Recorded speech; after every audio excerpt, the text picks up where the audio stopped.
Let me tell you a little secret. Everybody is scared and uncomfortable when it comes to their presentation skills.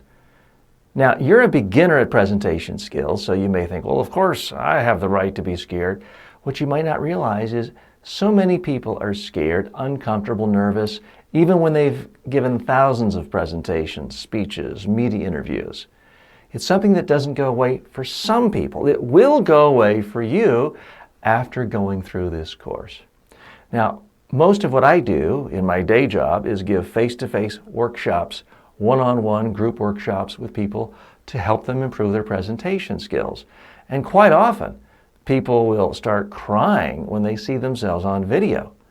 Now, I typically say the same thing, which is, hey, relax, we're all in this together. Nobody's 21 anymore, because they hate how they look and sound. I say, nobody's 21, my hair's falling out, I'm getting wrinkles and gray hair and jowls, don't worry about it.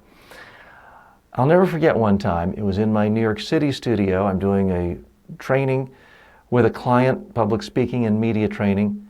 She starts crying. I said, what's wrong? She'd just done her first presentation of the day, watched it. TJ, I hate the way I look, I hate the way I sound, it's awful.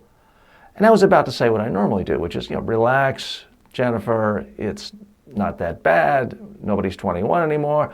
But then I realized I couldn't say that because she actually was 21.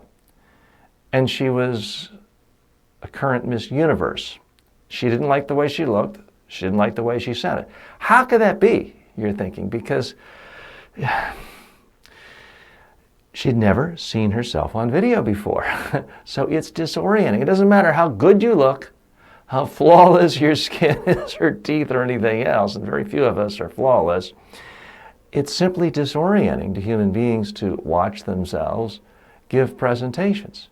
So if you do practice your speech, or you hear it, or you hear your own voice coming back on a voicemail, if you're uncomfortable with that, it's completely normal. You're in good company. So don't think of yourself as sort of uniquely scared. It scares everyone. I remember the first time I gave a presentation, I was very nervous. Fortunately, you're here today, and there's some technology tricks, as we already talked about in the first lecture, that will make it so much easier for you to get over being scared when it comes to your presentation skills. Let's hop right in with more.